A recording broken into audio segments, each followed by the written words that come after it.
welcome back to my channel. I hope you had a wonderful weekend.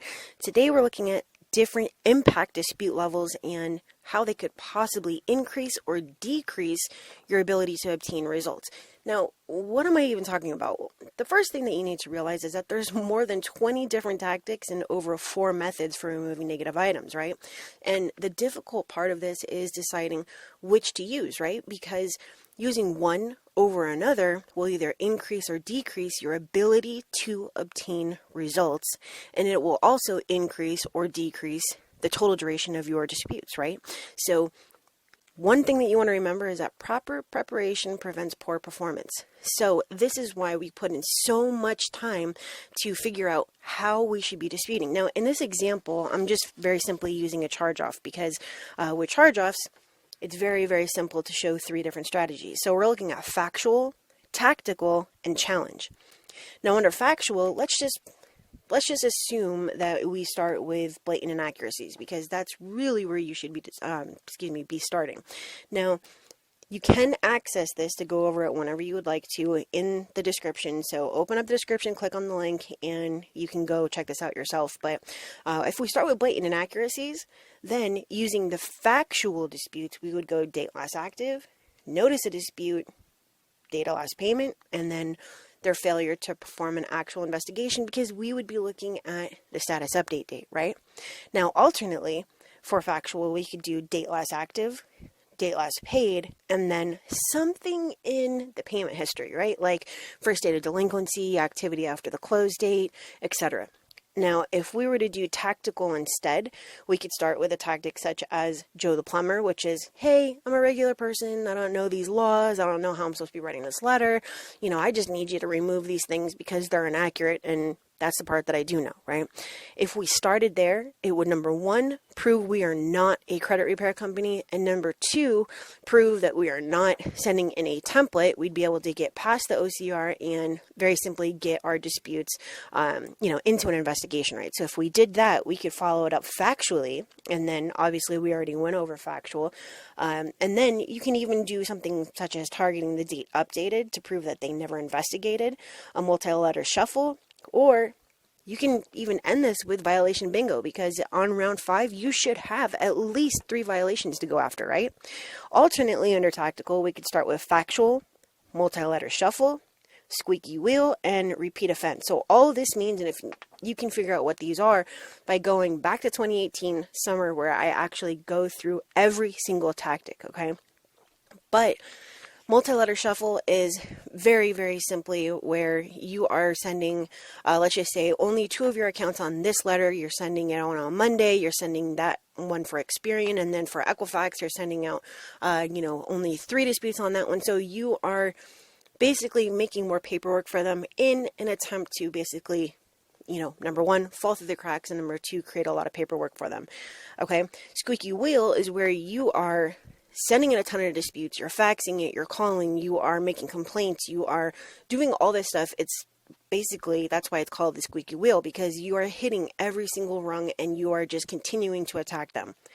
And then repeat offense is very simply that you are targeting the fact that they continue to, either not respond or not validate or whatever it is, right? So they're continuing to say that it's verified, but you still see the inaccuracies on there, et cetera, et cetera.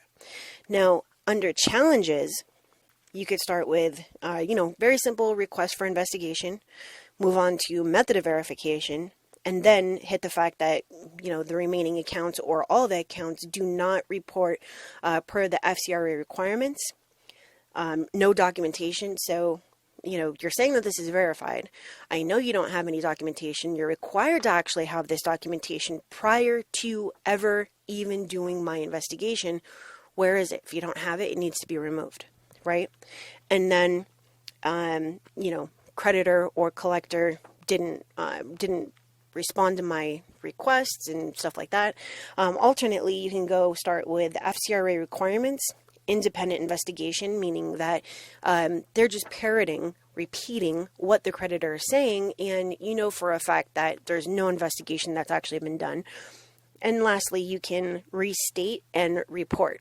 what that means is that you are taking your original dispute reason and you are restating it, right? You're not using the same reason, you're restating it, and to back yourself up, you're sending a copy of the report, not the entire report, just the relevant pages.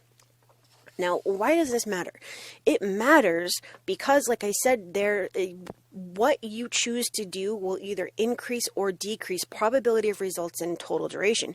So you're using proper preparation will prevent poor performance, right? So this is why you need to take so much time into figuring out how you're going to dispute. Now, before we move on to this second part, using the dispute funnel properties, in case you don't know me, my name is Kristen. I fix credit for a living. And if you need help and you don't want to do this yourself, that's totally fine. There's tons of people that don't want to do it themselves because it's very difficult, and doing it wrong can, I guess, basically just screw up the entire process, right? That's why I've been doing this for a decade, and I know what I'm doing. Okay, so if you need help and you just want to find out if I can help you, as long as you're not in Georgia, use the link in the description and I will see if I can help you. All right, so with the dispute funnel properties, it's very, very important that you use the stuff at the top of the hierarchy. And just take a look at it, right? Like I said, you can access this using the link. At the top, your biggest cannons are going to be date last active, excuse me, date last paid, and notice of dispute. Right. So if we broke that down, I believe that was 40%, but it doesn't show on here. 30% would be first date of delinquency, activity after the close date, and then everything below that is going to basically be what I call worthless disputes unless they fall under blatant inaccuracies or violations. Monthly payment, high balance, status update unless it works with your factual disputes, limit, type, terms, open date, and then not mine. So you have monthly payment, high balance, and status update, 20%, 8% would be the rest of it, limit, type, terms, and open date, and then not mine is only 2%. So why is this important? Well, it's important because the words that you put on your dispute letter matter. Every single word on there matters. And in your dispute reasons, your reason explains to them why your negative item, whatever it is, collection, charge-off, late payment, bankruptcy, needs to be removed. So if you are not using the right reasons and you're not writing your letter the right way, then you are not going to get the result that you want. So you need to start with the things that have the highest probability of removal, and that's going to be date last acted, date last paid, notice of dispute, so on and so forth, right? So this is why I break it down this way so that you can understand the impact level that something has. So in the first part, we went over impact level for tactics, right? Factual, tactical, challenge. Within those, we have our impact level for dispute reasons. So understanding this will help you properly prepare so that you can prevent poor performance. All right. If you have any questions, just post them in the comments. I'm sure that someone's going to have a question about this, but otherwise you can click on the link in the description and go check this out yourself. Take your time and, use it to obviously get better results. All right, guys, I hope you have a wonderful rest of your Sunday. I hope you have a wonderful week. Make sure to like, comment, and subscribe. And once again, if you need my help, click on the link, schedule a call, and I'll see if I can help you out. Otherwise, have a great one. Great one.